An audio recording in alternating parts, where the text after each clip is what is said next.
For more than half a century they have come, automobiles of distinction and their proud owners, first driving in from the Monterey Peninsula's neighborhoods, today journeying from across North America and from all parts of the world.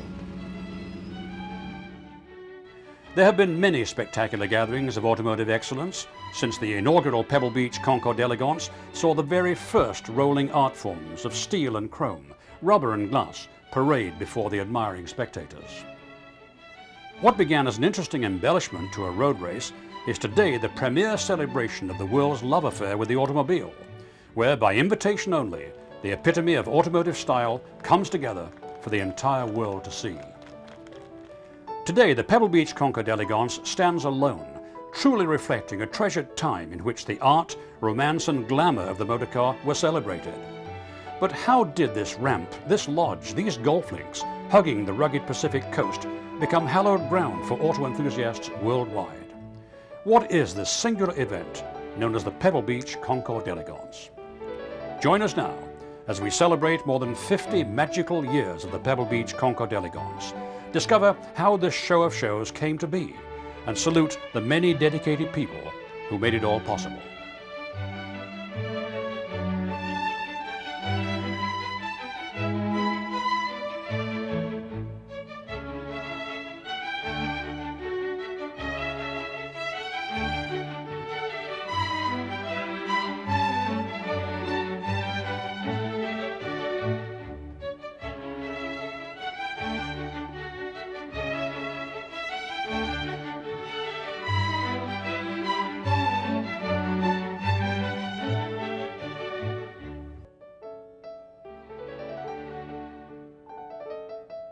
The Pebble Beach Concours d'Elegance was born on Sunday, November 5th, 1950. This crisp autumn day on the Monterey Peninsula saw participants and spectators gather near the Beach Club tennis courts for the very first get-together. This small taste of Parisian glamour was then nothing more than a local car show. Gwen Graham, head of special events and publicity for the Del Monte Properties Company, had added the concours after plans had been made for the Monterey Peninsula's first sampling of thrilling European-style road racing. Local entrepreneur and car collector Alton Walker was named chairman of that first Contest of Elegance, a show that included both factory new automobiles and what many considered to be just old cars. The only requirement at that very first gathering was that each entrant had to somehow exemplify the artwork of the motor car. But the concours might never have materialized had it not been for a small group of racing enthusiasts headed by entrepreneur Sterling Edwards. Edwards loved to race. When his idea of sports car racing through the Del Monte forest was endorsed by John B. Jack Morse, whose family owned much of the Monterey Peninsula, Sterling and car lovers everywhere were given a new playground on which to express their shared passions for automotive competition. After racing in the inaugural Pebble Beach road race in the morning, Sterling drove his 1950 Edwards R26 Special right over to the concours and proceeded to take best of show that afternoon. But the 23-year-old young man who took the honors in that very first road race and had been dubbed the driver to watch by the local press would 5 years later go Mr. Edwards one better. I won the first race in 1950, and then I won again in 53 in a Ferrari that time instead of this XK120. But anyway, I won again in 1955 in the rain. And also that very day, I won with this Pierce right here, the Concours d'Elegance, Best in Show. I had a big double. That was really just too much. In fact, there's a rather humorous photograph of Mrs. Morse, who was presenting the awards. And I had these filthy light-colored cords on and scruffy clothes from having been working on the race car. And she looked, when she's giving the awards, she looked like, you know, she didn't really approve of my appearance.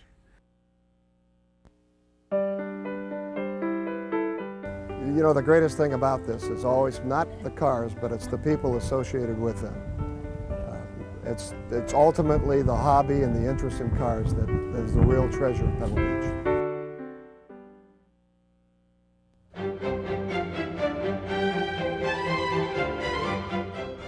The Pebble Beach Concours d'Elegance has seen many changes since those early years and has weathered many storms.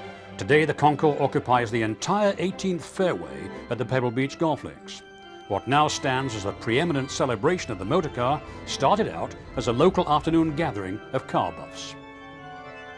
Well, historically, the Pebble Beach Concours has been a one-day event. It started with the road races in Pebble Beach and was sort of an offshoot, beauty pageant, so to speak, that one day. And as the years have passed, events have grown up all around it. Now we really have almost a Pebble Beach week, starting on Wednesday evening with a sort of a kickoff grand party we have that evening.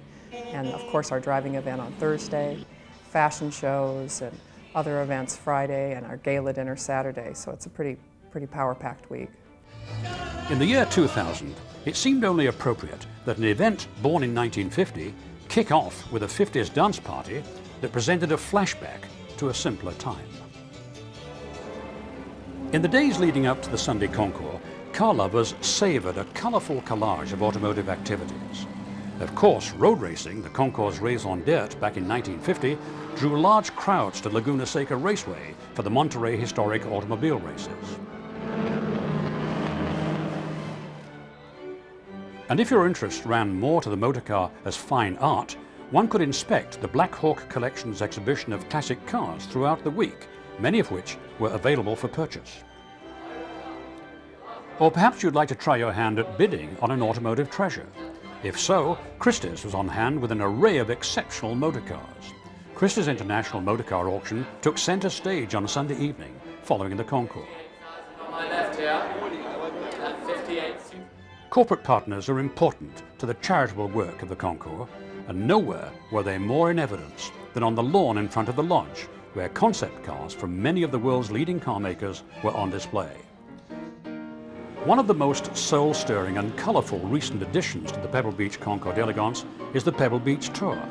Held on Thursday, prior to the Concours, this 50-mile drive with a stop in Carmel for lunch challenges participants to demonstrate the old adage that even in the world of classic cars, beauty must be more than skin deep.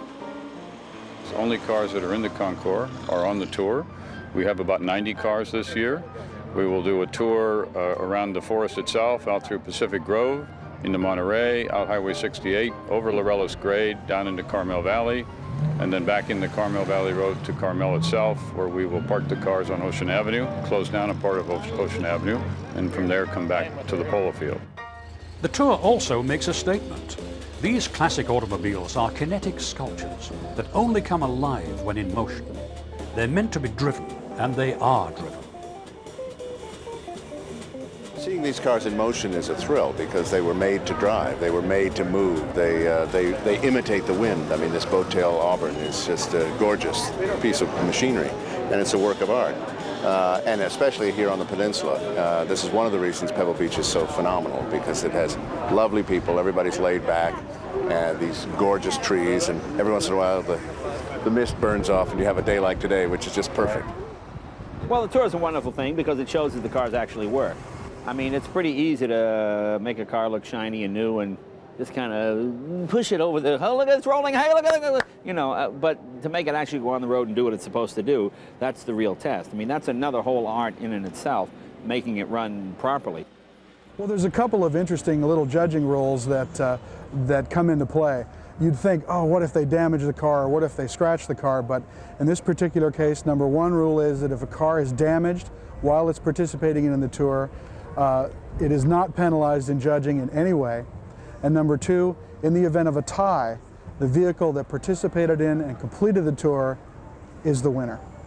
Well, one of the things that really is magical about this event is, and especially for the drivers as well as the spectators, is the fact that the car is in motion, the sound that it makes, the vision of it going by, the flash of color, all of that against the backdrop of the Monterey Peninsula is just spectacular.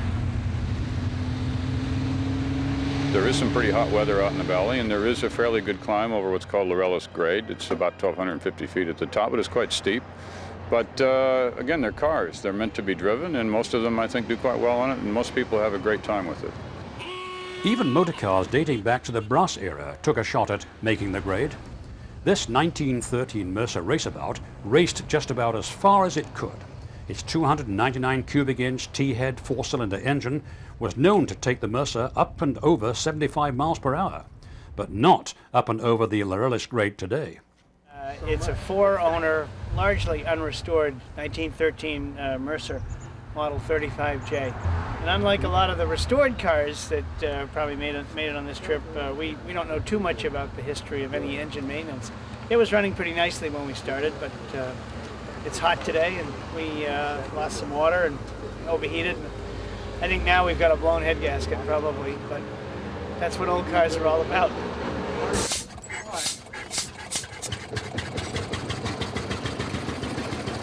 Oh, we just had a little bit of slippage in the transmission going up the grade, so we decided, for safety's sake, we'd get a ride over the top and down the other side. It only has a very small little brake on the back, and we didn't want to come down that grade with 4 people in there and risk that, so. But she's running fine. I'll try it around the car park and we're off.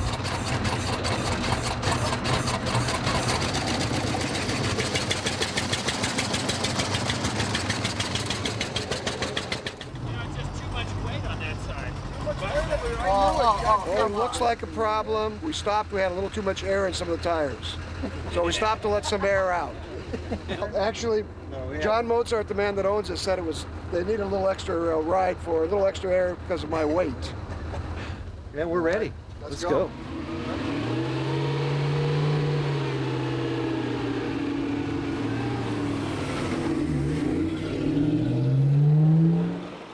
The Pebble Beach Tour is a great opportunity for residents and visitors to the Monterey Peninsula to see these wonderful motor cars in action. Each tour participant stops at checkpoints along this beautiful route, where his or her tour book is stamped. Have a good time. That was very nice. Great drive along the beach. A few golfers out, a few deer. About as many deer as golfers, I think. Good fun. Upon their arrival in Carmel, tour participants enjoy a relaxing picnic lunch in Devendorf Park. Then it's time to hit the road again. As they prepare to go, each automobile rolls up to the reviewing stand, where Paul Woudenberg, the voice of Pebble Beach Concours, shares some enlightening tidbits with the admiring throng. This is another rare bird. This car was built by Daimler, but it's a Lanchester, because the owner of this car, an Indian Maharaja, wanted a Lanchester, and Daimler owned the company, and he said, I won't buy a Daimler, I want a Lanchester. So they built him a Daimler, and they put a Lanchester configuration on it, and it is a straight 8 car of great merit. The name of this man is, are you ready for this? Durga Paripsin Sitsodia. How's that? You did well. Pretty good? From Auckland, New Zealand. Auckland, New Zealand, friends. Congratulations. Many people think cars sit still and are not moving, and suddenly we have all of these gorgeous cars, including 7 of the former best of shows on tour and driving. And it gives the people of the peninsula a chance to see these cars running, and also a chance to see everything free, and I think that's really great. This year, it's been wonderful because people are bringing their families, their good friends, filling up their cars with lots of riders, and everybody just going out for a great day. As they return to the polo grounds, each participant goes through the final checkpoint, gets his or her tour book stamped, and then shares a celebratory glass of champagne. A toast to love, to you, to life. Another Pebble Beach tour is a part of history, but the fun has just begun.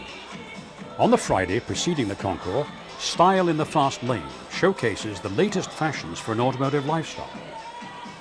Hosted by Lauren Hutton, it's an enchanting evening of haute couture. Saturday, before the concours, is a day of final preparation. For most of the year, Pebble Beach is a golf links. Now the 18th fairway will be transformed into a showcase of classic automotive design.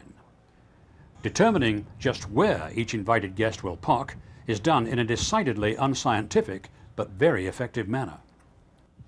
And what we're doing right now is laying it out. We lay it out by what is commonly known as the string. It's become sort of nefarious because the string does several things for us. It gives us a straight line to make the cars all lined up. It also has yarn poked through.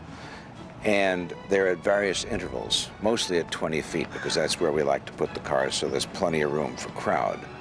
But then when we lay it out, we have to take into consideration the rough of the golf course that comes in and out. There might be trees, and darn it, every year they put trees in here, new trees, because they're losing the old ones. And they're always right in the path of the cars or where a tent has to go. But they're very, very good about it. They're, as a matter of fact, we were probably the luckiest concours organization in the world because of the way the Pebble Beach Company works with us. They're incredible, absolutely incredible. I mean, they realize the good that it brings them with their reputation. But, you know, we're aware of that too. And we want to make this field laid out as perfectly as possible. With most of the pre-show prep done, festivities get into high gear. A gala on Saturday evening is a fitting prelude to the elegant display of the automotive creme de la creme to follow. It's Concours Sunday. Long before the sun rises above the cypress trees on this little bit of paradise, the concours staff is in place and the participants are motoring in. Each invited automobile must arrive under its own power.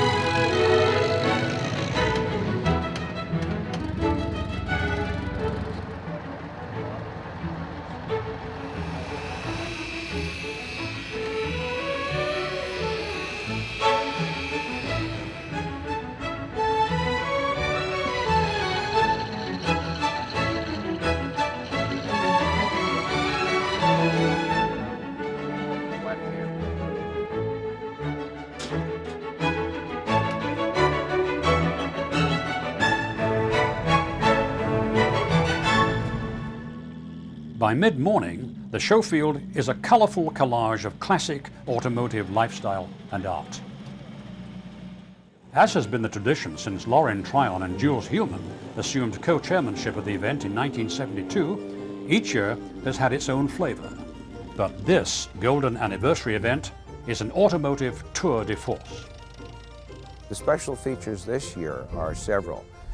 Because it's our 50th anniversary, and this is the prime feature, we have invited back 20 of our bests of show over the years. We have put those in a special display. We've chained them off, which is something we never do with cars, but we've chained them off on purpose. We've put them in the back, and we've left plenty of room behind them and nothing but the ocean, so that people can get good pictures of it. It's the only reason for the chaining. The other thing we're doing special this year, and there's more besides just that, we have 11 of the actual Pebble Beach road race cars that raced in the forest. We also have two special classes. We have American boat-tailed cars and we have European boat-tailed cars. Then we had a special class this year of the fabulous cars which are known in France as les gouttes d'eau, which literally means drop of water or teardrop. And they are called, in the vernacular, teardrop coupes. The success of the Pebble Beach Concours d'Elegance is the direct result of countless hours of intensely focused effort. Well, we have a full-time staff in Sandra Caskey's team all year long.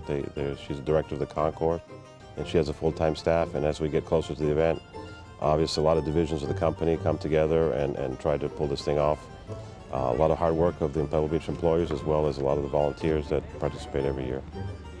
But the part you don't see is this incredible organization, this cadre of people who are behind the scenes, who do very unglorious kinds of things that make the event work. We have a full-time staff of 5 that work all year, every year, on putting this show together. And I do liken it to a puzzle, where we find the pieces and we put them all together and get them ready to be put together here day of show. All of this diligent effort has a special purpose. The Pebble Beach Concours d'Elegance is first and foremost a charitable fundraising event. Proceeds from the concours go to support many charities in the Monterey area. This is more than a car show. It's an opportunity for many of those most blessed to give something back to the community and those in need.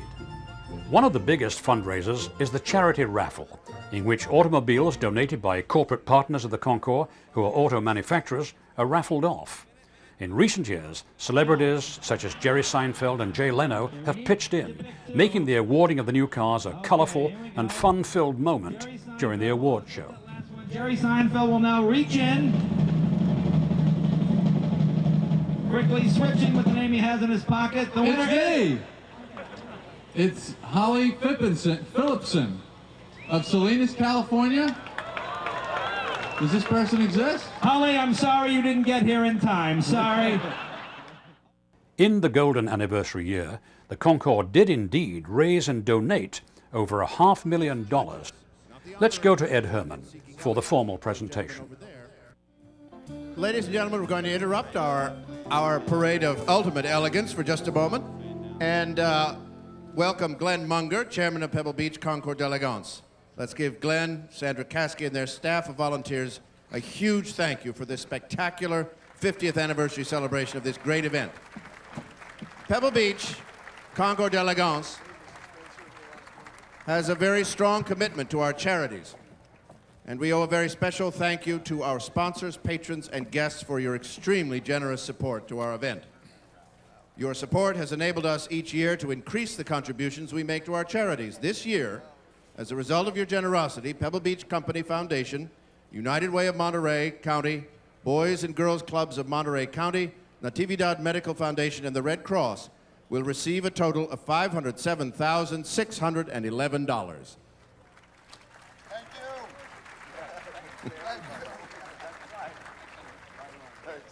Thank you very much, because these cars are magnificent and fun, but behind it all is our commitment to our community. Thanks, Glenn, Sandra, and Jay, and thanks again to all of you for your support.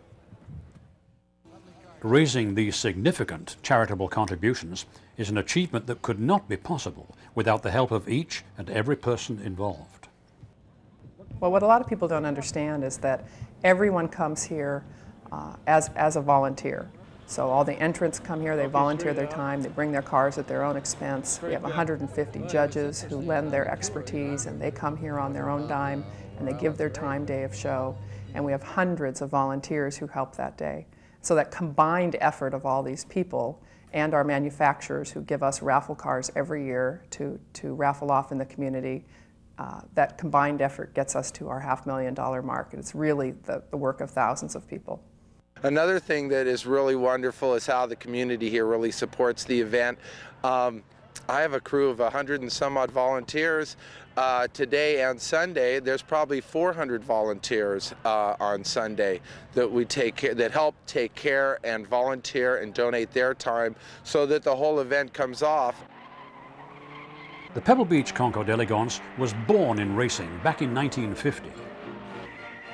In those post-war early 50s, Americans were just discovering the thrills of competing with small European sports cars on twisty country roads.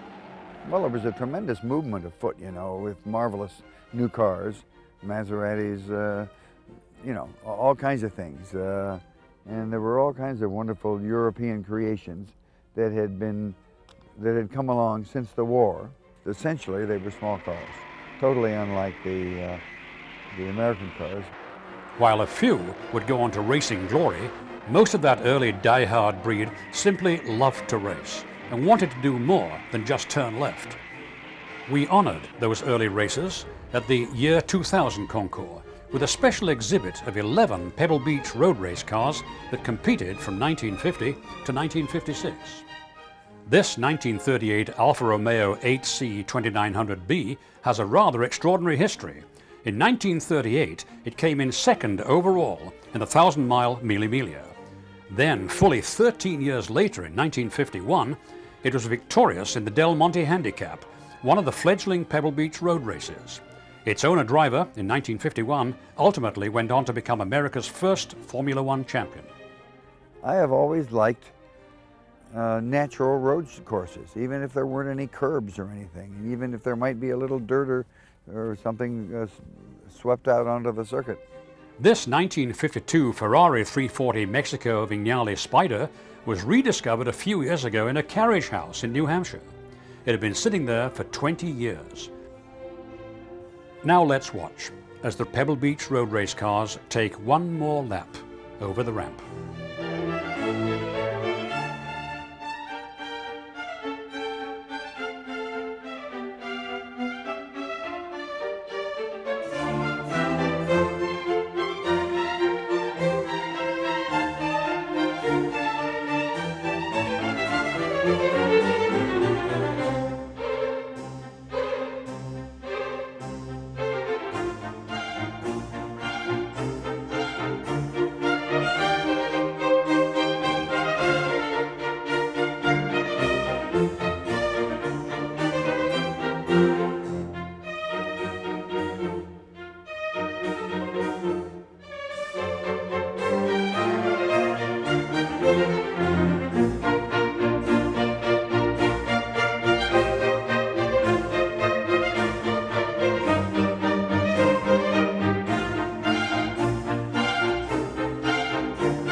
Pebble Beach is simply the epitome of automotive elegance. Pebble Beach is a wonderment, and it simply is. There's just nothing else like it. It's just unique.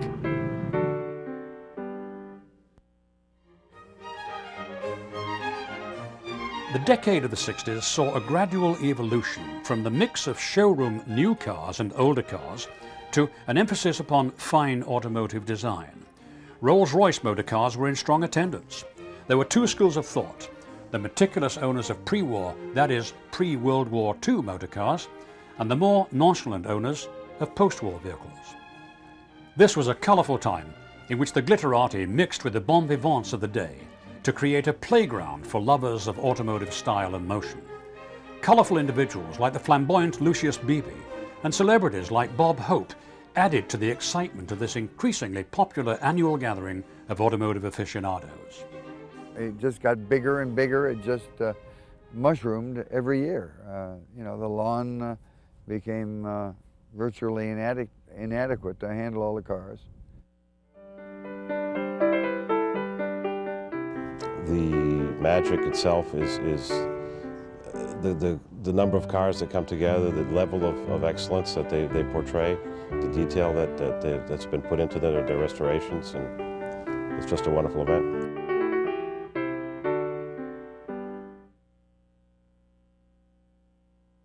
Our first prize winner in Class A1 to Otis Chandler, this wonderful 1906 American Napier Model L touring car. $11,000 for this car back in 1906. It was an expensive automobile.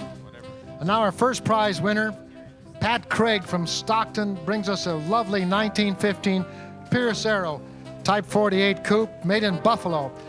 The preeminent car, perhaps, in America in 1915. Nobody could beat Pierce. First prize winner in Class B, Ed Shainthaler, the 1919 Page Detroit Daytona Speedster. This was a prototype car, considered in 1915, when they were first being produced, the most beautiful car in America. And our first prize in Class C1, a Chrysler Imperial CG LeBaron dual cowl Fayette. And this is the first year for the big 8-cylinder Chrysler 385 cubic inch engine with exceptional lines. This car was meant to challenge the finest, and it certainly came very, very close indeed. Our first prize winner in Class C2, Thomas Moretti from Inverness, Illinois, a 36 Packard 1400 series, that's the V12. This convertible coupe, wonderful car, handsome proportions, and still the image of the Packard entirely present in this great, lovely 1936 Packard. First prize winner, David Kane from Bernardsville, New Jersey, a 1933 Chrysler CL Imperial LeBaron. This was the last year they built these huge, big Chryslers. They built 9 roadsters like this, of which 6 survive. Now, ladies and gentlemen, we have our first prize winner with a little special treat for you. This is David Cohen from West Vancouver. A 1929 Stutz Model M Lansfield Coupe. Stutz typically built these very wonderful low-bodied cars. Lansfield was a specialist in England. This is a British body, of course. There were 2,320 Stutzes of that period, and this particular one is a one-off, of course. This is a Bowman and Schwartz car built down south in Hollywood. This is the Jeanette MacDonald car. It was a Murphy designed car built by Bowman and Schwartz, and it shows a little Murphy touch there, especially on that rear window treatment and that very tight windscreen. 445 cubic inch engine on a long 147-inch wheelbase. First prize, winner of our boat tail class, William Lyon from Newport Beach. Congratulations. A dramatic 1931 Duesenberg Model J Wayman Speedster. Wonderfully decked out, this one, and the Wayman Company put those great pontoon fenders on there, the slash stripe, the low hood, everything super, super sleek. And Ken Gross, who is our chief judge, picked this car as his first prize winner. It's the 1929 Hispano H6B Galet Dubo Torpedo, owned by Lucas Hooney from Zurich, Switzerland. This is an ex-Escoffier car, bought new by Escoffier. Very original car, big 6-cylinder, 6.5-liter engine, and boy, is it a looker. Take a look at this automobile on a 12-foot, 1-inch wheelbase. A very, very sweeping car. Two of the most stylish classes of coach-built automobiles that have graced the lawn at Pebble Beach since those early years took center stage in 2000, the American and European boat tail designs. Well, you know, the true terminology of the period was speedster. The terminology boat tail is a modern terminology, and they're using it here because most people today know that terminology as a pointed tail speedster. So it's kind of a colloquialism that has caught on, but it is a modern term. It had nothing to do with the period. Boats, of course, are reverse curved and up the other direction. The Speedster class is actually a compilation of automobiles that were designed to look like the race cars of the day. In 1913, race cars began showing up at the Indianapolis 500 and other racing venues with aerodynamic tails. Those tails prevailed until the late 30s, early 40s, slowly getting shorter and shorter. Speedsters echoed that trend. Many of the more expensive automobiles of the era were custom built for wealthy individuals seeking to make a statement with their motor cars. The Model J Duesenberg today that we're looking at was really designed for one man, one individual. And he came to Duesenberg in Indianapolis, and his name was Walter Varney. Lived in San Francisco. He owned an airlines. He was a prominent gentleman of his period, and he wanted something extremely sporty. And he actually sat down with the original designer, Gordon Burig, at Duesenberg, and laid out the idea of what he wanted. He wanted it short wheelbase, he wanted it impressive, he wanted it low and wild for its time, and he wanted it bright. And that's what you see in that Duesenberg. The bulk of ACD's designs came from the pen of Gordon Burig, one of the finest automobile designers of all time. Mr. Burig later served for several years as a judge and then honorary judge at the Concours. Speedster designs were very much crossbred. Of course, Auburn, Cord, and Duesenberg ultimately shared the same owner, Errett Loban Cord. Auburn really built three designs of speedsters. The very first one being a copy of the Model X, the second one being this 31-23 design. In this case, it's a V12 chassis. Guaranteed pretty much to be able to do 100 miles an hour. Again, it's that emphasis of here we have a race car that's on the street, a street version. It was $17.95 new. They only built 14 33 Auburn 12 Speedsters, and this is one of those, one of the original type cars. Ken O'Connor's 37 Cord supercharged Cabriolet was, when it came out, probably the wildest, most fantastic new design that was ever done. So unconventional in that it had a wraparound grille that was totally horizontal, concealed headlights, no running boards, a very smart, stylish two-passenger convertible coupe that there was nothing comparable to it in its day. People were standing in line to look at them. It is, again, a Gordon Buick design, as is the Duesenberg Taper-Tail Speedster, as is the Duesenberg 20 Grand, and it is the epitome of styling in 1936, 1937, and there's nothing close to it for fantastic.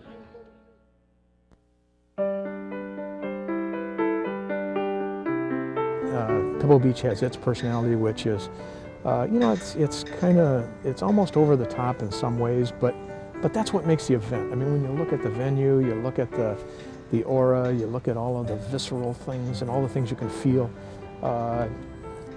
That's part of the passion of the automobile, and I think it really comes through right here on this 18th green.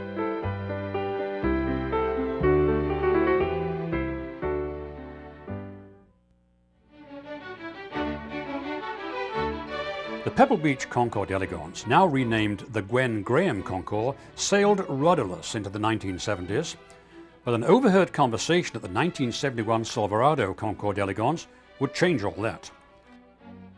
When Concours judge Charles Chain, who was struggling to revive the Concours, overheard Pebble Beach judges Lauren Tryon and Jules Heumann bemoaning the Concours' fall from grace and discussing the changes they felt were necessary, he offered them the chance to turn their words into action. And of course, they did. First, they moved the show to August and to Sunday so that it would be the climax of the weekend. They returned its name to Pebble Beach Concours d'Elegance and created an Elegance Trophy in honor of Gwen Graham. Of course, creating a Concours d'Elegance on an international scale required the very best cars and most dedicated people. Lauren took on the job of finding cars for the show. Jules' job was to get the show properly staffed and organized, as well as locate the tucked-away classics. Their dedication to the Concours was absolute. Phone calls, travel, letters, everything and anything it took to get a pulse on what was happening amongst the car collectors of the world.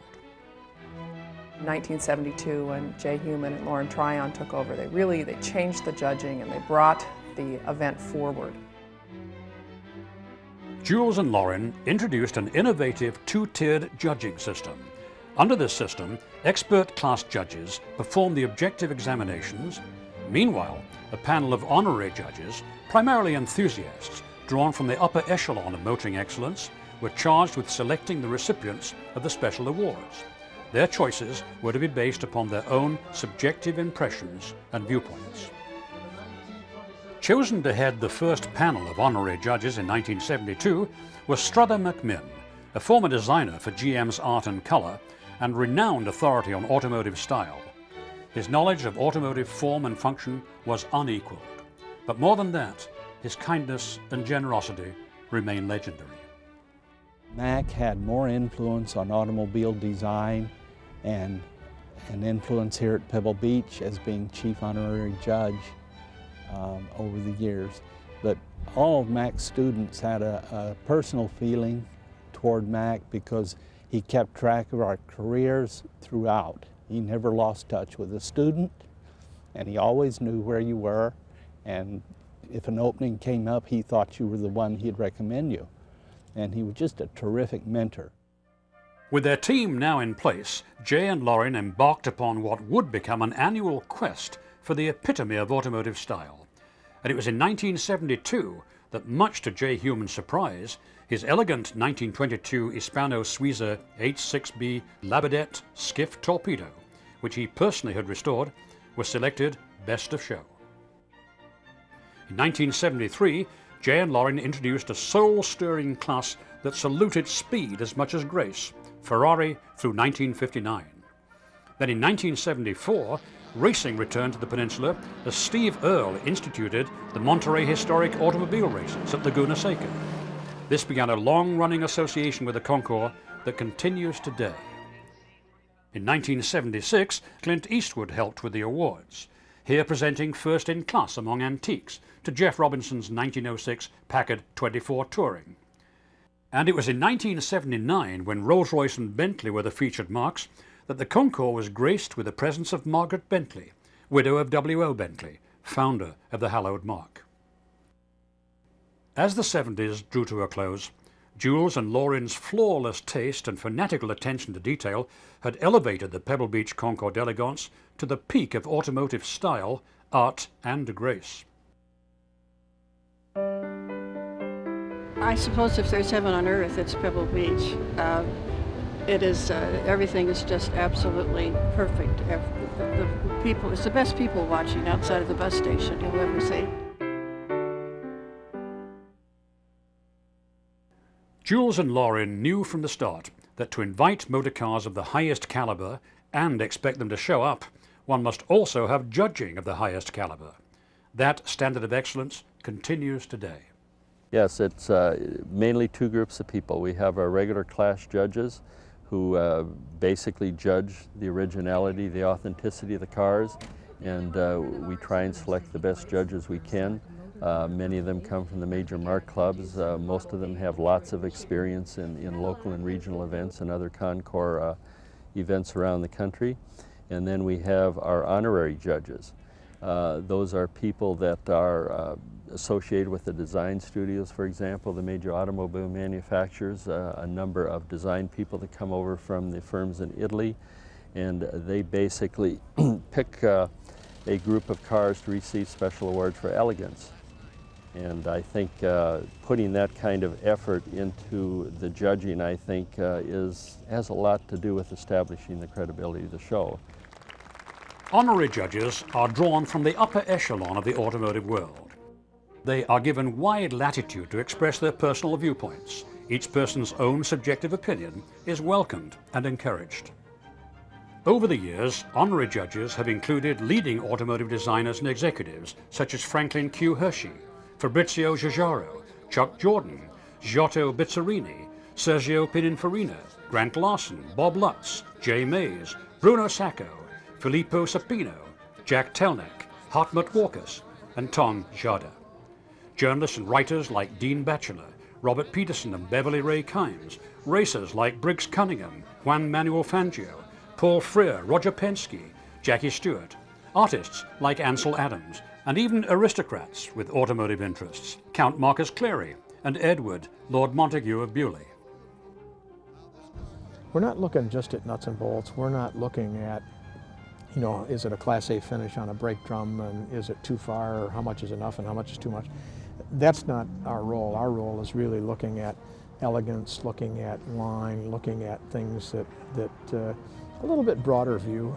But it goes back to that personality of this event, and that's the personality of this event. You can't chafe with the rules. That's the way it is.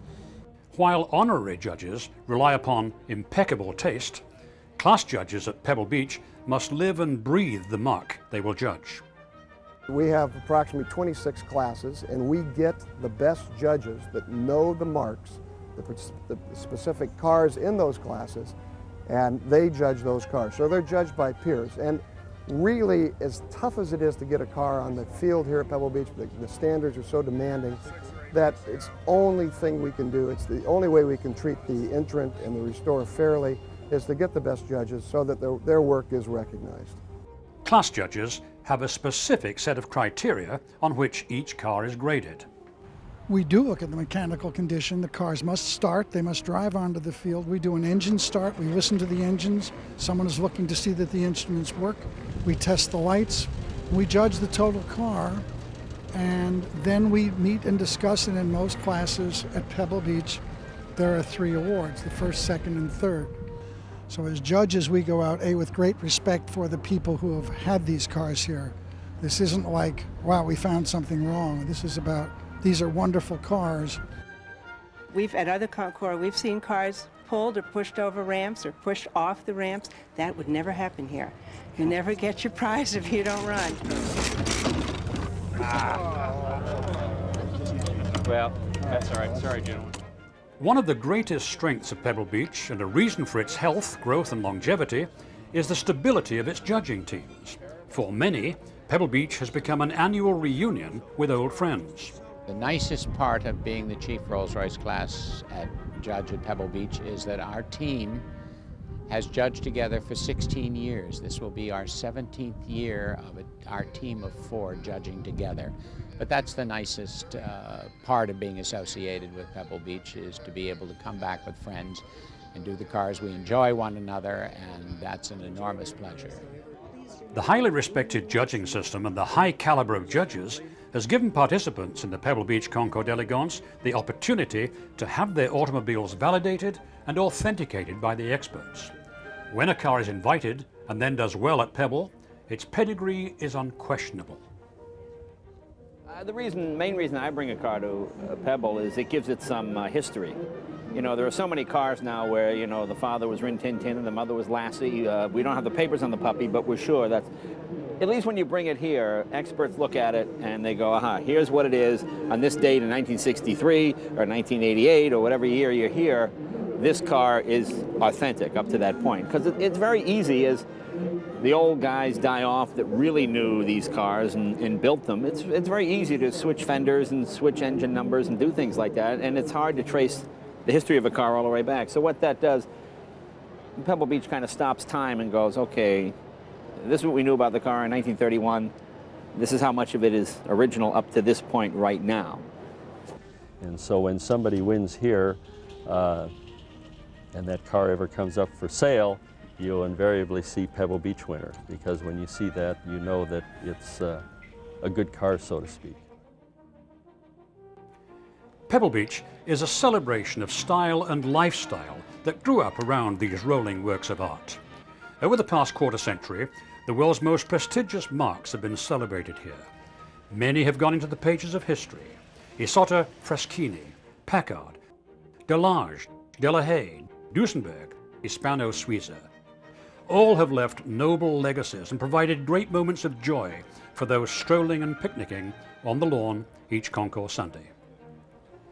The great automotive marks that continue to thrive today have also been honored. Rolls-Royce and Bentley, Mercedes-Benz, Ferrari, Porsche, each has had its moment in the Pebble Beach sunshine. Now this 1937 Delahaye 135 Figoni and Pulaski Cabriolet. Everything in this car is just utterly extravagant and opulent in the French style just before the war. Claude Figoni sits in the car designed by his father, Mr. Figoni, and so, Jacques, you have this beautiful extravagance, and it is wonderful. Congratulations, first prize, Class J3. First prize winner, Roger Wilbanks, coming from Denver in a Durham dual cowl Phaeton, another dual cowl. It shows you the different treatment these coach builders use. This particular car, very, very handsome indeed. This is the first year for the J-type.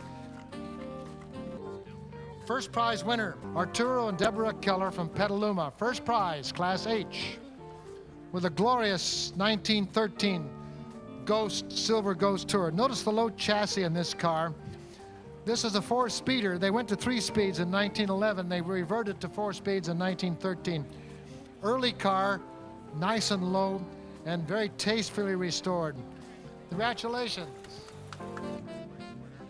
Now, ladies and gentlemen, this is Sam Mann from Englewood, New Jersey, with a 540K Roadster. But this is the Special Roadster with the unusual fender treatment.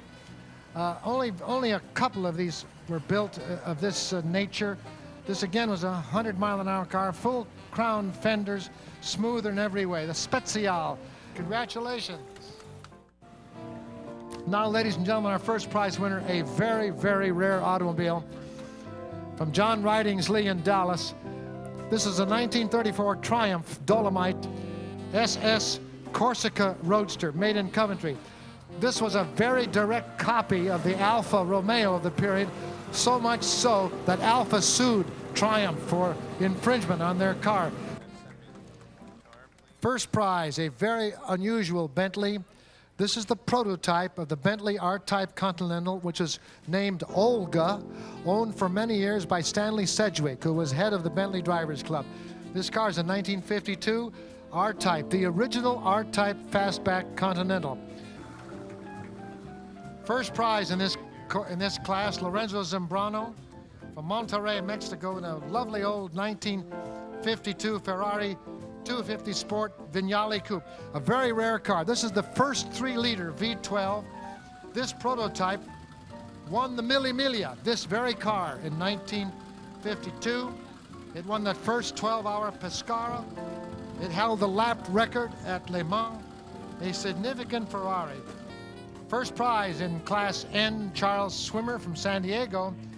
1947, Delahaye 135 MS Guillaume Cabriolet. This very handsome proportion was an early post-war car with still much of the pre-war influence. And the many lovely little touches which you see here on this particular car. From Lawrence Oriana from Stamford, Connecticut, a 54 Oscar Vignale Spider. This car was first at Sebring in 1954, driven by none other than Sterling Moss, who is here today. The Oscar was started by the three Maserati brothers, and here it is, a little four-cylinder car, fine automobile. Our first prize winner is Otis Chandler in this great 1907 40 horsepower Renault. Ladies and gentlemen, a moment here. We have never in the history of the Pebble Beach Concours had one owner win 3 first prizes in one Concours. And Otis Chandler has done it this year. This is his 3rd first prize win. Otis, congratulations. This great, wonderful racing car deserves a first. And congratulations to you, Otis. Very, very nice. Pebble Beach is more than a showcase of the automobile as art, and it is much more than a contest of elegance. It is a chance to renew old acquaintances and make new ones. I think it's just the fun of participating in the show. You certainly don't come here thinking you're going to win, because the competition is incredible, and there's so many beautiful cars here. But you come for the joy of participating in this wonderful show, in this event, and again, to be with your friends and to make new friends. Today, Sandra Caskey and Glenn Munger continue to evolve the concours, making every concours a unique and exhilarating experience. That excitement was exemplified in the golden anniversary year, as the great Italian marque Maserati took center stage. Now our first prize winner, a double winner, receives the Road and Track Trophy, a car the editors would most like to drive from Road and Track. And here it is, the David Sidoric car. This car from Beverly Hills in 1954, Maserati A6 GCS Pininfarina Coupe. They built 50 of the AG6s. Not all of them were Farina Coupes. This is a prototype, it's a one-off. It competed in 1954 in Sicily. It was the 1954 Turin show car. First prize in Class R2 is Stephen Reed from Orinda in a 1957 Maserati 300S Fantuzzi Spider.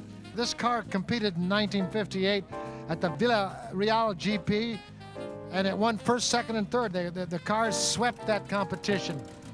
It was in the Italian Mille in 1998. It's the very last Fantuzzi Spider built. The Maserati brothers were fascinated with the automobile. As soon as they were old enough, 6 of the 7 found work with Isotta Fraschini, Fiat, and Bianchi. When Alfieri Maserati opened his own workshop, 2 brothers joined him, and Maserati was born. The brothers Maserati were fantastic. They built these great little sports cars, which were almost Bugatti-like. Every nut and bolt, every part on the engines was individually numbered with the car's chassis number. I mean, they were little jewels. The factory has a very strange history, because in the beginning, in the 1926 to the end, 1958, they produced only racing cars. And this is great, because it was a factory with no money, but with very great idea. But the problem was that Maserati, probably they were too much friendly with the driver. Usually they don't take money for the driver. So this is one of the reasons that they make a bankrupt in 1958. The custom coachwork class is my personal favorite, simply because it's such a wild, disparate group of coachwork. And by custom, we mean things that were really handmade, that weren't made in great numbers. For example, 5 of the cars here are one-offs, which means there was only one made of each. And what's interesting is the body styles are so different. You see a progression in style from rounded shapes to wedge in the 1970s. The sports racing cars are among the most beautiful. We have a 300S, the prototype, and if you want to call it the production version. It's interesting because the prototype looks a little different, actually it looks a lot different than the production version, but they're both beautiful in their own right. An excellent, well-balanced race car. The 450S lost the championship in 1957 on the last race due basically to bad luck, when all 4 of them were taken out of the race. The Eldorado Special over there, which is virtually a 250F chassis strengthened with a V8 450S engine, was an extraordinary thing built for what they called Monzanopolis, where they only used the oval, right? And Stirling had one of the biggest scares of his life there because he was bombing around the outside of the banking. So I'm going around like this and suddenly my arms crossed. Now, I'm not stupid, I knew something was wrong. And of course the steering had sheared. So at that speed, there's not much you can do. So I closed my eyes, put my foot on the brakes. And the brakes, if you look on that, aren't very big. They were sports car brakes, and the car hit the top. I knocked the arm code back over a very big distance and spun down, finished up in the infield with a lot of dust. And I remember opening my eyes, because I thought, well, if this is hell, it's damn dusty down here, And so that was the end of it.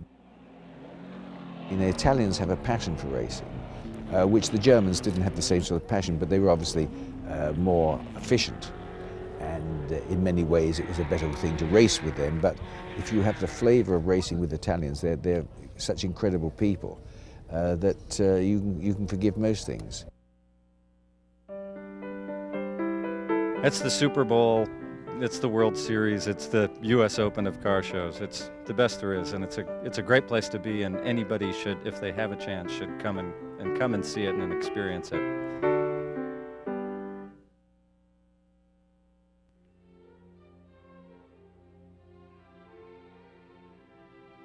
By 1980, the Pebble Beach Concours was back on top. Under Jules and Lauren's leadership, each annual event had surpassed its predecessor. With the new decade arrived a new voice, Paul Woudenberg. Paul's knowledge of cars and experience as a minister has served the Concours well ever since. His knowledgeable and colourful narrative enlivens the show. Well, Paul was a neighbor of mine down in Santa Monica. He lived a block away. And Paul was a fabulous car person, knowledgeable, has written many books, and so it was just almost a natural that he should appear on the scene here and take a whirl at being the announcer, and he's just become Mr. PB. Over the years, Paul has never been at a loss for words. Here are just a few recent Woudenbergisms. This is a remarkable automobile. This is about as close as you can get to the top without going over, and it's right there. That's a British Alfa Romeo in every way. Very, very odd little car, made in near Paris, 20 miles from Paris, at Champigny in Sur-le-Monde. It gets the oil award in our show.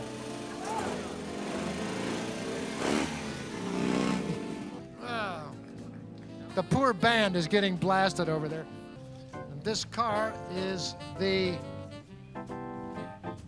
black one, gentlemen. It's the black car. This particular car is dazzling in every way. There's a mother-in-law seat on this side, which can be folded, and you can shove your mother-in-law in the trunk. In 1982, cars arrived from 17 states and 3 foreign countries to be on hand for this, the greatest of concours. And Dr. Wolfgang Porsche got his first taste of the fabled event, presenting the awards for the Porsche mark. The Pebble Beach Concours was truly becoming a worldwide affair. But Lauren and Jules would not rest. While hatching ideas for future concours with a few friends, Chris Bock, who has held many positions with the concours, suggested that gathering the only 6 Bugatti Royales in existence together would be a major coup.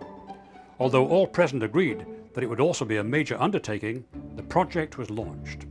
Working with the US and French governments, and after much hard work and expense, all 6 Bugatti Royales found their way safely and on time for their grand exposition on the lawn at the 1985 Pebble Beach Concours d'Elegance. The mark for the event was really hit in '85 when the Bugatti Royales were brought back together. And that effort that Jay and Lauren put together, along with the president of Pebble Beach Company at that time, Tom Oliver, who really believed in the event, that put the whole show, I believe, on the map worldwide. Following up on this great success would not be easy, but 1986 marked the 100th anniversary of both Mercedes-Benz and the world's first motor car, the Benz Patent Motor Wagon. It was another defining moment for the Concours, as Juan Manuel Fangio and Sterling Moss, both veterans of the Mercedes racing team, ascended the ramp in the factory-built replica of Carl Benz's three-wheel creation. This very first purpose-built motor car won the Charles A. Chain Trophy for most advanced engineering for its time. Of course, since it was the very first motor car, it had no competition. Selecting Best of Show in 1986 was no easy task. 43 cars bearing the three-pointed star vied for the honor. Ultimately, the 500K Special Roadster from 1936, owned by Arturo Keller of Petaluma, California, one of the world's largest collectors of the mark, took the top honors. In 1987, Carol Rissell, who'd taken over day-to-day operation of the Concours for Gwen Graham 20 years earlier, retired. That left an opening that was soon filled by the lodge's director of catering, Sandra Caskey. When she was promoted to Director of Special Events, Ms. Caskey inherited the lodge's management of polo matches, golf and tennis tournaments, and the one event this auto enthusiast loves the most, the Pebble Beach Concours d'Elegance. Working closely with Jules and Lauren, Sandra took the Concours forward with energy and professionalism. Sandra has run this thing brilliantly. She has brought in sponsors. She has elevated the tone, if you please, of the show to where it is superb. The Pebble Beach Concours d'Elegance could now truly be called the best of shows, and so it was in 1989 that an event not unlike the assembly of the 6 Bugatti Royales occurred when 3 of Bertoni's one-off Bat cars were reunited and paraded over the ramp as Nuccio Bertoni proudly looked on. The BAT designation is actually an acronym for Berliner Aerodynamische Techniker. These 1950s aerodynamic design experiments used Alfa Romeo chassis and Alfa's 1900 Sprint high compression engines.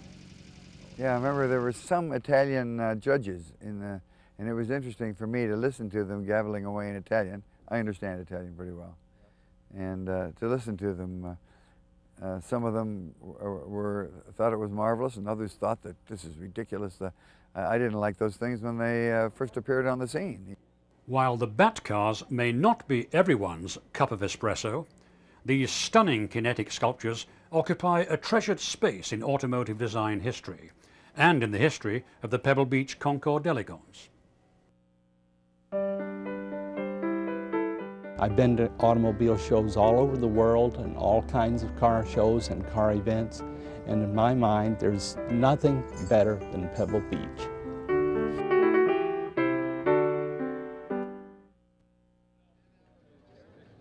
The concept of the Concours d'Elegance originated in France, and so it seems apropos that at the 50th anniversary of the Pebble Beach Concours, we were treated to a special class, a rare gathering of the marvelous teardrop designs of Joseph Figoni and Ovidio Falaschi. Well, the teardrop was a French car built between 1937 and 1939. Tony Lago created a new racing chassis and then contacted Figoni, and between the two of them, they created something that kind of set the world on fire in terms of styling and performance. Every angle is a complex curve, which is actually turning 2 directions simultaneously. They were all handmade on wooden bucks, so each one of them is slightly different. But to my way of thinking, it's maybe the most gorgeous piece of automotive sculpture that's ever been made. There were 14 made, 13 still survive, and 7 actually are here. I mean, to have 7 or 8 teardrop tableaus, which have never been together ever since they came out of the factory, to all be here on the grass on this great 50th anniversary of Pebble Beach. When I heard about it, I mean, I was thrilled. So for me to be here and to participate in this and to be able to share a teardrop tableau with the rest of this class is a real personal thrill for me. First prize now coming up. Peter Mullen, 38 Talbot Lago. This is a Fagoni and Pulaski coupe. Very, very perfect example of the teardrop design. 4 liters, hemispheric chambers, the Wilson box, 200 horsepower. Very, very fast car, and beautiful it is.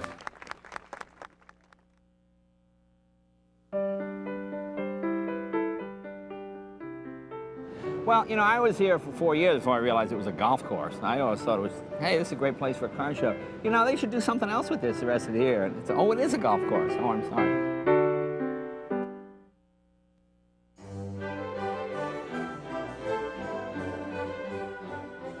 The 1990s opened with a burst of power as Ferrari's prancing horse took over the Monterey Peninsula for the 1990 Concours d'Elegance.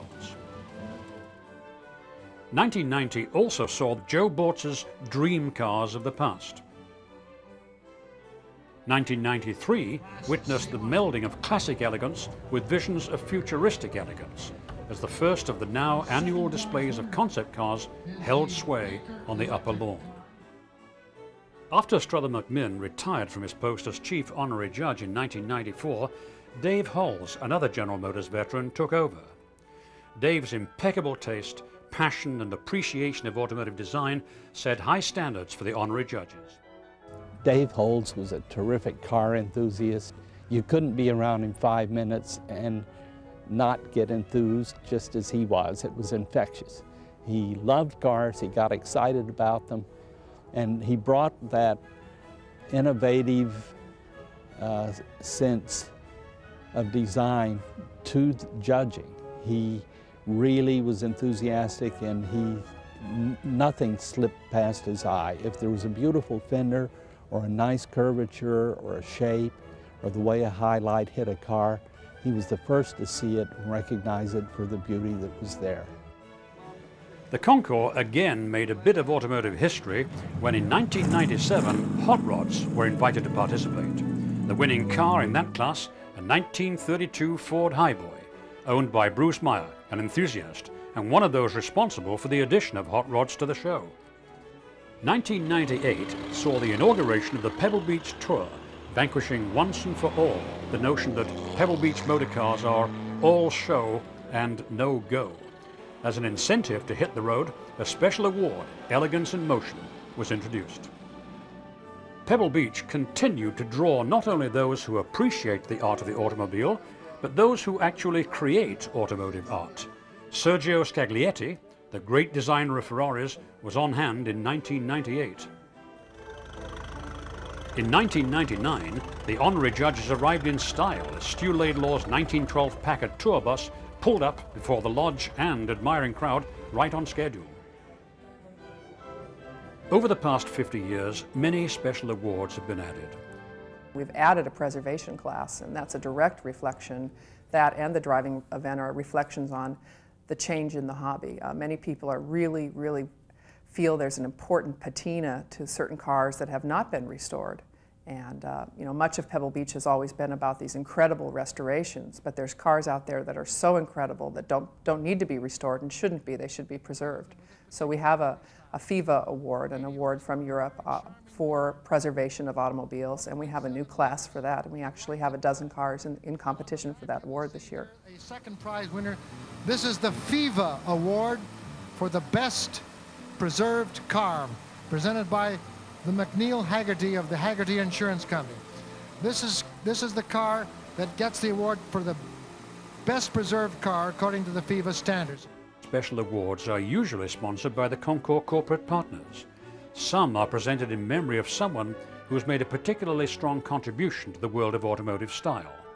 Until 1999, these awards were always given to an automobile. Then the Concours Executive Committee and Advisory Board voted to create a new award in memory of former co-chairman Lorin Tryon, whose spirit, hard work and inspiration carried the Concours to the top of the collector car world. The Lorin Tryon Memorial Trophy is the only award given to a person who is a great and long-time supporter of the Concours and not an automobile. In 1999, longtime entrant and sponsor Don Williams of the Black Hawk collection was the surprised recipient. Now, let's go to the ramp as Ed Herman, Dolores Tryon and Paul Sezier of award sponsor Motor Trend present the year 2000 Lauren Tryon Memorial Trophy. This award honoring Lauren is presented to a car enthusiast who has contributed greatly to the Pebble Beach Concours d'Elegance. This year, the trophy is sponsored and presented by Motor Trend and their Vice President of Marketing, Paul Sezier. Phil, please join us here with Dolores Tryon. Ladies and gentlemen, meet the 2000 winner of the Lauren Tryon Trophy, Mr. Phil Hill.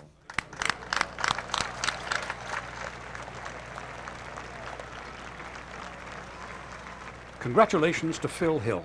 This is one more wonderful moment to remember for a man who has done so much for the Concours and for the hobby. And best wishes for success to Glenn Munger, who in 2000 succeeded Lauren, ably stepping into the role of Concours chairman. Glenn brings a lifetime love of the car and longtime support of the Concours to his new position. I was at that era that cars were a big part of your life, and in high school it was the cool guys had the cool cars, and I wanted to be one of those guys, and I started fooling with cars seriously about that time. And finally in 1984 I brought my first car to Pebble Beach, and I was awestruck by the beauty and the wonder of the cars around me. I thought I had a great car, and it was a very, very nice car, 1932 Packard. We put it in the class, and we didn't win anything, but I still, not even winning anything, I still feel great about being out there on the 18th fairway with the world's greatest cars and being a part of the beauty of the day and just enjoying it for what it was. Then eventually I got on a judging team, worked my way into the Duesenberg judging team. I owned a Duesenberg, showed it here in 1993, won our class, scared best of show, had a little chance at that, and since then have been involved heavily with the management of the show. And today I get to, I head up the selection committee and get to look at cars all over the world, and it's got to be kind of the ideal job. It's involving all the love and interest I've had for the variety of cars into something tangible and great as Pebble Beach.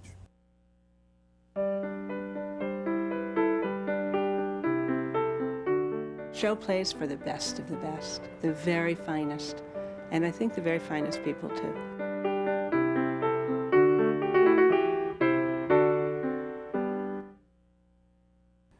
Memories of the Pebble Beach Concours d'Elegance are as diverse as the people from all walks of life who have helped to make them over the past 50 years. My greatest memory here at Pebble, my fondest memory here at Pebble is winning Best of Show in 1988. I won with the Alfa Romeo behind us here, this 2.9 Alfa Romeo, the black one. People may miss one of the most emotional parts of Pebble Beach, when they line up the three cars at the end of the ramp before they announce which car of those three is third in class, then two are left, then it's the second car, and you know if you're the last one, you won the class. And so that happened with the Bentley. I was lined up there and I thought, boy, I did all right. I'm getting a third place. And they announced third place and it wasn't me. And I thought, well, that's even better. I'm gonna have second place. And then the other car drove up and that left me. And once I got up on the ramp to receive the award, they had to come over and tap me on the shoulder and say, move on, Bill, move on. I got up there and just wanted to stay. The first time Ralph Lauren won with his Bugatti Atlantic, the first time he won Best of Show, I saw a moment of joy for him, of accomplishment. And when you see people that really can do almost anything, have done many, many things in their life, and they come here and they're on the ramp and they're really joyful at that moment, it's a pinnacle of accomplishment. The most memorable had to be when this car won Best of Show, and it was so exciting and got such a thunderous ovation that it was a great moment. Really, my favorite memory is at 5 o'clock in the morning when they start rolling on the field. When it's misty out and you just sort of hear them whispering out there, and you get even very hardcore car people sitting there trying to identify what a lot of the cars are, and then you get stumped out on this field. So it's an amazing place. It's the creme de la creme. This is sort of, if you're in high school, this is the senior prom. You go to a lot of dances, and then you have the senior prom. And a lot of people complain that it's too glitzy and too expensive or too whatever, but it's the senior prom. It's once a year, and you know, it's a great thrill to take a car from nothing and spend your whole life putting it together, bring it up here and have them go, no way. Indisputably, the highest honor in the collector car world is to be selected Best of Show at Pebble Beach. Each automobile judged Best of Show has that indistinguishable certain something, that star quality, if you will, that sets it apart from all others. The intangibles that all come together to make a car special. When you get to the Best of Show level, what really needs to transpire is the car's got to have an incredible look. And during the 1930s, particularly with European sports cars, they were taking the design to the limit. And it's almost like fashion a little bit. And the cars are sexy, they're good looking, they're fast, they make a lot of noise, all the things that get a person stimulated. And that's why when you look down this row and you look at the Best of Shows, most of them are pre-war European sports cars. Not all, but most. And it's because they're really incredible. After careful deliberation, the selection of Best of Show becomes a private matter for each judge. At the end of the day, Best of Show is chosen by secret ballot, and the only people that get to vote on the secret ballot are the chief class judges of the object of judging, the chief honorary judge, and his 8 team leaders. There are those who have said in the past when they've had sour grapes that it's all political, but I have news for those people. No way is it political. It's done by secret ballot. Many owners have seen one of their great automobiles take Best of Show at Pebble Beach. A few, like John Mozart, Ralph Lauren, Phil Hill, and Sam and Emily Mann, have made that hallowed trip over the ramp twice. We've won Best of Show twice, once in 1991 and last one in 96. The first time with a 1932 Chrysler Imperial Speedster, which was designed and built by the Chrysler Corporation for Walter Chrysler, the president. A one-off car. One-off car. And the second was 1938 Delage boat-tail Speedster, also an extraordinarily unusual car. William Harrah's automobiles took Best of Show a grand total of 4 times, 3 in the 1960s and 1 in 1976. But only one person's automobiles have received the honor on 6 occasions. J.B. Nethercutt. Mr. Nethercutt's Best of Show awards span every decade of the Pebble Beach Concours d'Elegance. His most recent Best of Show was achieved when his 1929 Rolls-Royce Phantom II Brewster Town Brougham was honored on a beautiful August Sunday in 1992. Gathered together for the golden anniversary are 20 of the past Best of Show winners.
The judging appears to be completed.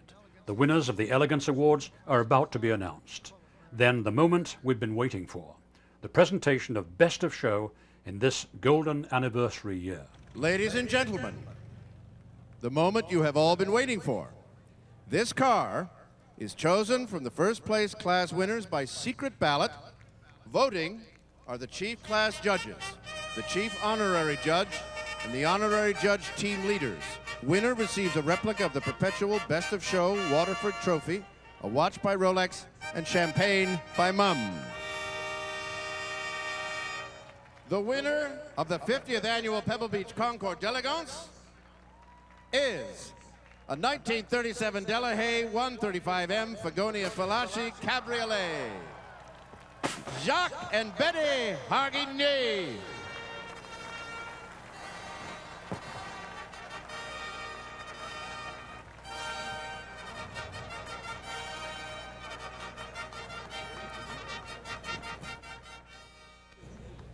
I've been coming up there for many years, and all the mentors that I had, like Lauren Tryon, Frank Hershey, Strada McMahon, and just about a month and a half ago, Dave Halls. I hope they're all looking down, you know, because some of them see this car when I got it from Czechoslovakia in 1997, and I really didn't want to restore it, and they told me, you should do it, you should do it. So this is my last hurrah, and oh God, this is unbelievable. Thanks a lot, thank you very much. I'm an emotional guy, and this is the only thing I can say. Thanks so much. Congratulations. The thing is, this car is so important because this is a kind of a styling in the mid-30s that came in out of France. It's one of the nicest driving cars. It's not the prettiest car when you open the hood. It doesn't have that Bugatti Type 57 look to it, you know, the sculptor look to it. But the thing is, they never stop. Just an unbelievable car. And having the son of the man that produced these cars here as an honorary judge with his wife, that was just an unbelievable event. That alone was worth to come over to Pebble Beach, but to win the grand prize, unbelievable, unbelievable. Once in a lifetime. Congratulations to Jacques and Betty Harguigny as their 1937 Delahaye 135M Figoni A Falashi Cabriolet takes Best of Show here at the golden anniversary of the Pebble Beach Concours d'Elegance. And what does the next half-century hold for the Pebble Beach Concours d'Elegance? We try to stay in touch with what's happening in the hobby. We watch which cars are being collected, where there's more sales in auctions, and where the hobby's heading. So it just seems to grow each year. And what I tell people who have never been here before and say, what's going to happen when I get there? I said, when you get here, you're going to find it's Mecca, and you will want to come back every year. And that's what usually happens. The joy of today's celebration will reverberate throughout the years thanks to the combined efforts and generosity of the Concours volunteers, staff, corporate partners and attendees. Our congratulations and deepest gratitude to all who have made it possible. Well, happy birthday, Pebble Beach. It's amazing. It's been 50 years and hundreds and thousands of people with all the work. Great job. Congratulations on this 50th Concours d'Elegance. Pebble Beach Company is very proud to have been part of this over the last 50 years. I would like to congratulate Pebble Beach Company and Pebble Beach Event for this constant striving for perfection. And when you look at what's happened over the years that I've been associated, and you look at just how far we've come, congratulations to all of those who have been involved with making this a spectacular event. Hey guys, Jay Leno here saying to Mr. and Mrs. Pebble, happy anniversary, happy 50 years. And the whole Pebble family. Congratulations to Pebble Beach for 50 great years. Congratulations, Pebble Beach, on your 50th glorious anniversary. With all of these past winners here and these special classes is really a superb tribute, and thank you so much, all of you at Pebble Beach, for what you do. Congratulations, Pebble, on your 50th. Gosh, it's great to be here. I'm glad to be a participant, a judge, and it's just elegant being part of the Pebble Beach Concours family. Thank you. I'd like to give my best wishes to 50 years of wonderful, wonderful events to the Pebble Beach Concours d'Elegance, and hope that from here on it'll have another 50 years. I'd like to congratulate all our volunteers, staff, the Pebble Beach Company for their years of involvement in making this the greatest concours in the world. I have seen every concours. This is the 50th one. I never tire of coming to it. I get so enthused over this, I can't wait until it comes. But excitement? Yeah. And I live on adrenaline for the whole week. So what is the Pebble Beach Concours d'Elegance? Perhaps it's the beauty, the heart, the soul, the passion, and yes, the elegance of these wonderful automobiles. This little piece of heaven called Monterey, and the many enthusiasts who nurtured the Pebble Beach Concours d'Elegance from just a car buff get-together on a Sunday afternoon into the world's finest classic automobile event.